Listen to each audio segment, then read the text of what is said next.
precious books found on their grandmother's magical shelf, these curious siblings take us on wonderful adventures across Africa. We get to learn about unique African cultures, Eswatini, how to read and understand exciting stories, and how to celebrate one another's different ways of expression and thinking. To learn more about the Nuzo and Namia show, or for local TV and radio airtimes. Minutes ago, it's now looking much better. Ring Road Parklands, now Ring Road Westlands, heading towards the Mall Westlands is busy. James Kishuru Road has also been quite busy, and that is also affecting, of course, the Red Hill Link Road. Lower Kabete Road is busy as you come towards Kuna Road Junction. The other roads are not looking bad at all. Ngong Road just at the light, and of course, Langata Road, like I've said, has now cleared.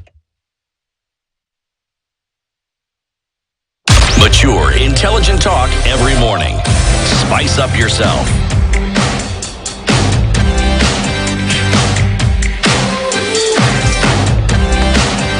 Mornings done right. 94.4 Spice FM, Nairobi. Put them down in the book. The book is available in bookstores now for sale, and you can buy it. It's Against the Tide, the journey on a less trodden path. So you've told us what happened. You studied, you went to university, you went to Kenya School of Law, you became a magistrate, as your dream had always been to become the judge that you had seen in Karua, and now you decided, hey, I'm starting a family, this is not enough, I've got to move into private practice, and you were making money, and you were doing well. Why did you decide to join politics? I think to improve my country. We started by activism within the Law Society.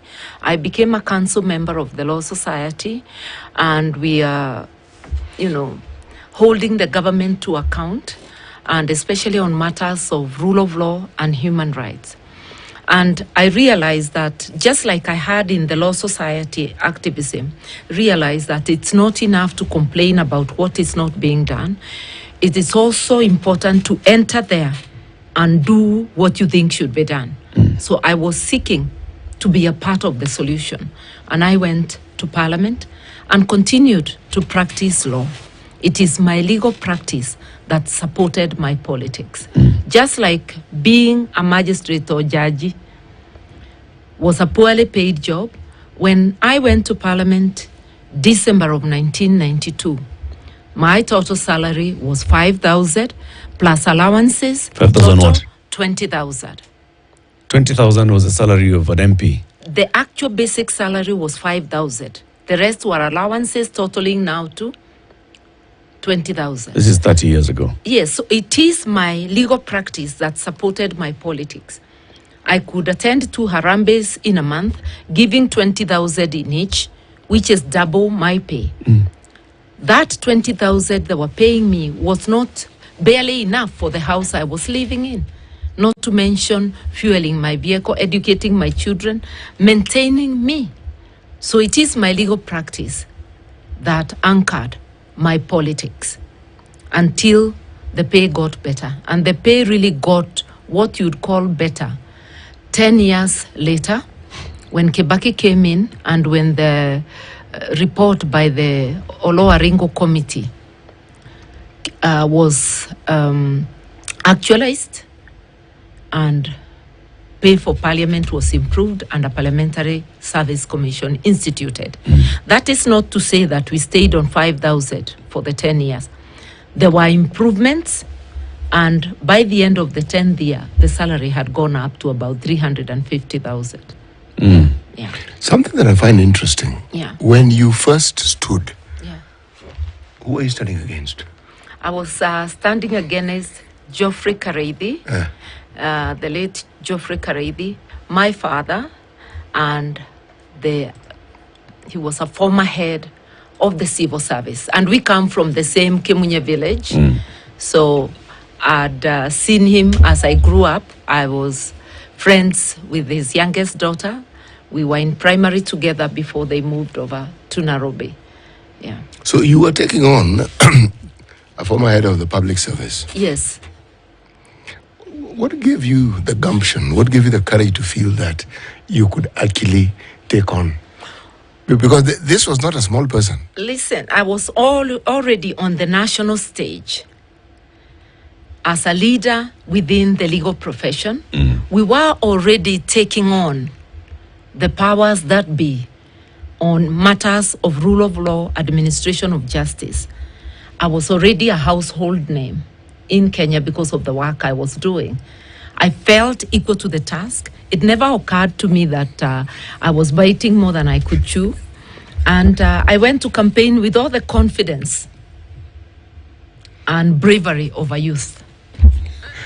How many times did the people of Gishugu elect you? 4 consecutive times. And I believe had I gone for a parliamentary seat instead of the presidency in 2012, or for any local seat, I would still have been elected. But the presidency now, they were saying that I have beaten more than I can chew. Why? Ask the people. I think the social growth of a nation and all that, the perception, I do not think that people now see it that way. They've tried all they can, and they've seen what is happening. So I'll give it a last shot. Would you say that your being a woman played a part in the electorate not seeing you fit for that particular seat? I think so. I think if I had been a man performing the way I was performing for them in Gishugu, in parliament and nationally for Kenya, I think without saying, I would have gone places. Yeah. So there's a bit of that. But even that is for me and the next woman to shatter the glass ceiling. We've done it before. We'll do it again. Yeah. There are those who've argued, Martha, that one of the things that probably also got in the way, that I'm going to use a term, this is my term. Yeah. You are unbending. That you take a position and you are reluctant to move from that position. Indeed, on matters of principle, I am on unbending, on following the rule of law, on upholding human rights. I am unbending on fighting corruption, issues of governance. On other matters, we can sit and discuss. In fact, Yeah. those who say what I've just said, they have said, Yeah. also argue that on that last note is where there's a problem because... Fighting corruption. Yes. Because it is expected, they say, that political leadership ought to have the capacity to turn a certain blind eye to certain matters of corruption. I have heard that you are told in quotes that business people are complaining about your stand. But I just want to put this to the nation of Kenya, to fellow citizens. We can't have our cake and eat it. We want an organized country. We've got to follow the rules we have agreed upon. And the rules of this club called Kenya are the laws of Kenya.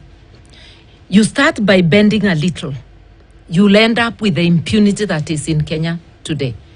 Let the law apply to everyone without fear or favor. What is holding a nation like America together? And you can see they are not also in a good place, but they have systems that work. Trump was in court. He's a convict. He's been elected, but I am seeing him presenting slightly differently than before. He knows there are consequences, and everybody does. You have seen in South Africa, Zuma, who was president, being arraigned. Following rules is very important. Those countries I have named are not perfect. But when you have a system that works, it helps to remind people that there are beacons beyond which you cannot go. Your rights end where my rights begin and where the rights of the society begins. So we need to follow the rule of law. I'm stickler for the rule of law. And when I come again to you for votes, I'll be reminding you, we need to organize ourselves, to organize this beautiful and blessed country God gave us. We have enough to even pay our debts. We have enough to provide basic services as ordered by the Constitution to everybody. Yeah. But we have to manage it and follow the rules we agree on, the laws of Kenya. Let's get into the NAC administration. right? Yeah. So Kibaki comes in, and there's this whole euphoria and renewed hope in the entire country. And when he names his cabinet, you are among those that he names in his cabinet. How was that, the first cabinet? Let's talk about between 2003 and 2005. How was that? It was a pleasure and privilege to work in that cabinet. It was collegial. Cabinet meetings were open. You could offer your view. We discussed freely and agreed on matters. And President Kibaki left us to apply our best selves in the jobs he gave us. I was free to drive the reforms in the Ministry of Water, and I got his support in that. And so were other ministers. It was such a joy. When I left government, when I resigned on principle in 2008, my ministry, my work was being interfered with. There were roadblocks, and I felt that I had been given a djembe in the farm, and my hands had been tied behind my back. And I left. Yes. So in those years, Yeah. there was, a lot of camaraderie in cabinet in terms of everybody working together. Yeah. But at the same time, Yeah. bombers was happening. Bombers became poison, not just for the country, but for cabinet. Because by the time we go to the referendum in 2005, the lines are drawn. There is a Kibaki faction and a Raila Odinga faction, which ended up being the No team, and the Kibaki team, the Yes team. So again, that now became, those difficulties came to cabinet, but were not that noticeable. And when the referendum failed, Kibaki sacked the entire government and returned those of us who were on his side and dropped completely Raila Odinga and his team. Yeah. Looking back at the politics of that time, Yeah. and the decisions that were made, Yeah. do you think things should have been done differently? Yeah, I obviously think that we should have done better. We ought not to have let the disagreements get to where they were. And even when the referendum failed, perhaps we still should have sought to sit with our colleagues who were on the No team. Perhaps we should have persuaded the president that we sit with our colleagues in the No team. Remember, this is a government we had looked for together. We should have thought to bridge those differences in order to move the nation forward. The fact that we did not do that is a collective mistake we must carry. And that poison is what led to that toxic environment, to the 2007 post-election violence, and the campaigns from 2005 December, after the failing of the referendum and the new cabinet, to 2007. It was 2 years of building upon a toxic environment and making it more toxic. We tried. President Kibaki, on my advice, formed a team of eminent persons to go around the country asking what we should do and making recommendations. They did. But the Odinga group boycotted it completely. That obviously undermined its legitimacy. We were not able to implement, even when I tried as Minister of Justice, to bring together a multi-sectoral group to complete the constitutional review, because constitutional review was flagged as one of the major issues. Again boycotted by the Orange Democratic Movement, as it then was. We were not able to go far. And also some people inside my side, inside government, who wanted it scuttled. It failed. So we went to the elections in 2007, knowing we have a great problem, but not as government being able to do much to solve it. We also went and prepared security-wise, because the then Minister for Internal Security, the late John Michuki, had fallen out with the director of CID. They were nil by mouth. I did not know until after the post-election violence how do you coordinate security when there is animosity within the security sector and people not talking to one another? You see? What had led to this? Sorry? What had led to that? Only them can, whatever, but I think the fallout came from the Mamluki issue. Yeah. Yeah. There are those who say Yeah. that after the 2005 referendum Yeah. and then the reconstitution of government, Yeah. now people started digging in. Yeah. There are those who were digging in from outside, Yeah. and now they were forming the ODM Yeah. and preparing for the election. Yeah. And there are those who were left in Kibaki's side who were also digging in, and they were hardliners in Kibaki's side. Some people say that you're one of the hardliners. Is it true? I think the term hardliners had not come by then, and therefore it could not be referring to that period. The term hardliners came when we were negotiating. And yes, I was seen as one of the hardliners. Remember, I led the Kibaki team. And nobody is going to call Kibaki the hardliner. You are the chief So agent. you take the bullet on behalf of your chief. Even the Western envoys, when talking of hardliners, they were talking of me and the others in the negotiating team, particularly me.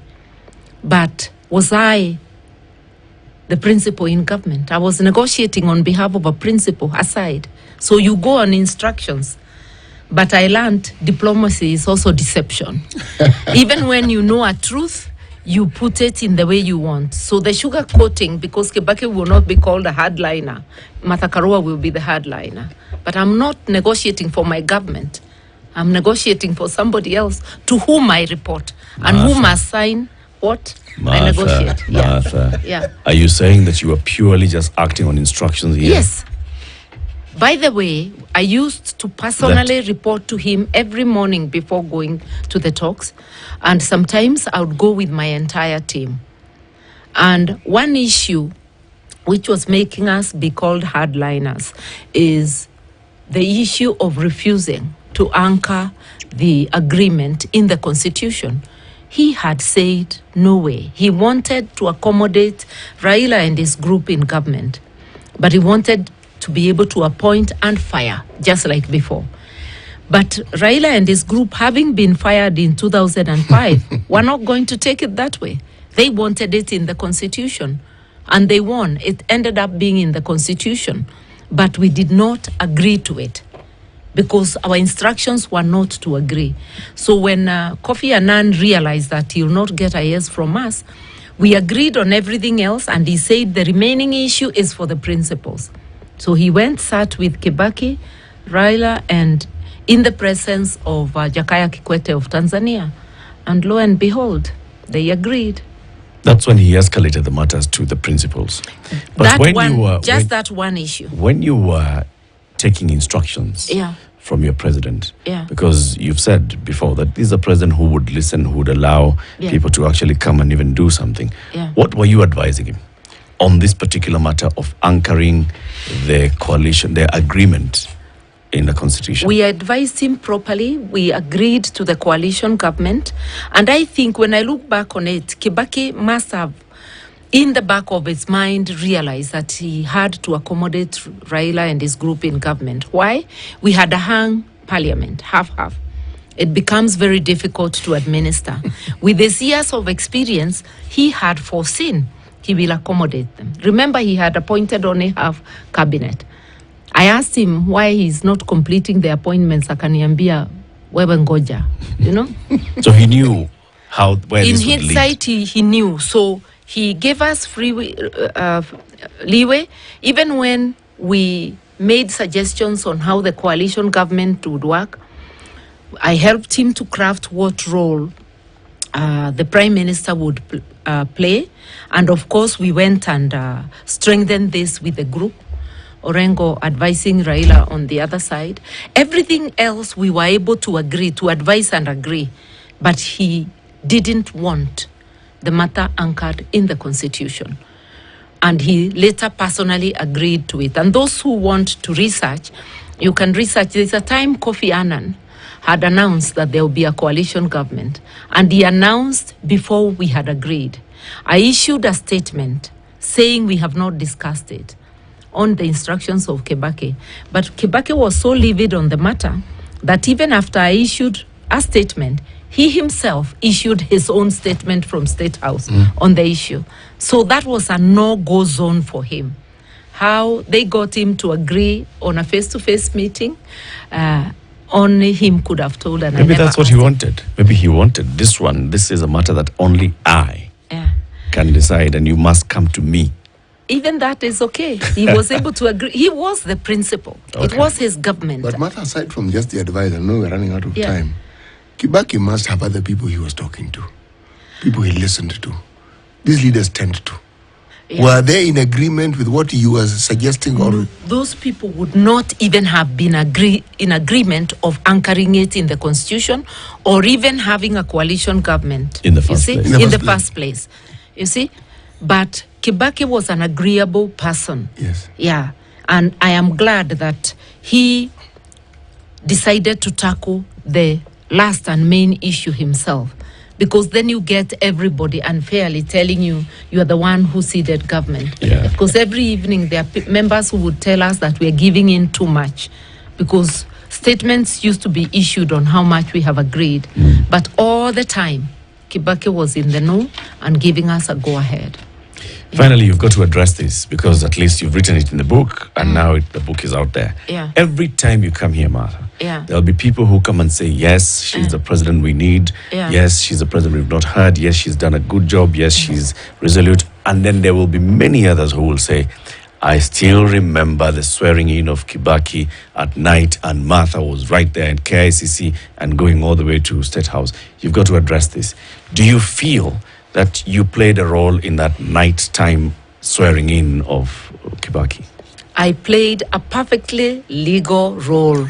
Being Kibaki's agent was a joy. It was hard work because the atmosphere was not good, but it was a joy. I was escorting my vote. I voted for him. And my senior colleague, James Orengo, was holding the torch for Raila on the other side. Today, tomorrow, and the day after, all candidates must have agents.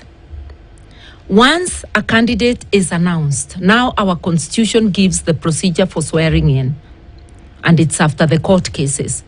At that time, the law was different. You swear in a president as soon as he is named.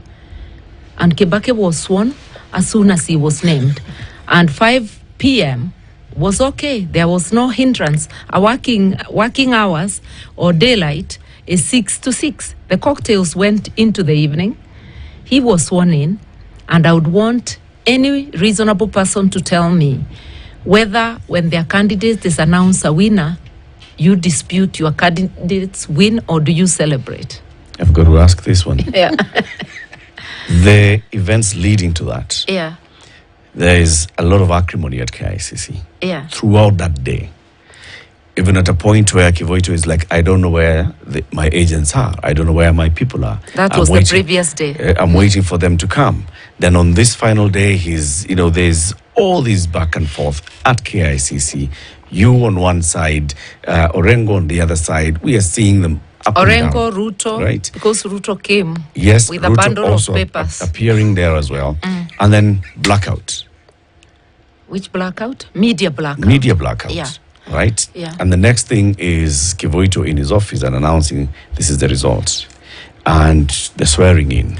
I think And the post-election violence. Looking back as chief agent of PNU in the 2007 election, Yeah. do you regret some of the things that happened on that day? let me say this. What does an agent do? Because KICC was the bombers of that time. What does an agent do? An agent listens. It's only in the 2022 elections we saw agents in bombers, especially UDA agents, holding papers and working on their computers. At KICC, we had no computers. It's just your ears. And you listen to the announcement. And we spent the night at KICC, I and George Nyamoya for Kibaki, Orengo and Karori Omondi for Raila, verifying the results, constituency by constituency, for all the 210 constituencies. So on the 30th, because we spent the night of 29th, on the 30th, what Kivoito was waiting for, and he announced finally it has arrived, was the original papers from all the constituencies. We had already tallied. And then he announced Kibaki winner. The only reason he did not announce at KICC is because there was chaos. Chaos by supporters of ODM who literally filled the hall. So the hall had to be cleared, commissioners evacuated. And he did not reconvene again. He announced the results on radio because the law did not oblige him to announce at any one place. Now, the only regrettable thing is the deaths, displacement, destruction, injuries that followed the post-election violence. And that was deliberately orchestrated and was not spontaneous in most places. It was a planned thing. I said it then, and I'll repeat here. And those who orchestrated post-election violence know that they planned it. Okay? So by being Kibaki's agent, you cannot tell me I planned. I didn't kill anybody. I didn't plan for anybody to be killed. In fact, I said anybody who is not happy with the results should go to court. And that's what I have been doing. I, Martha Karua. In 2017, when my victory was stolen in Kirinyaga, I went to court.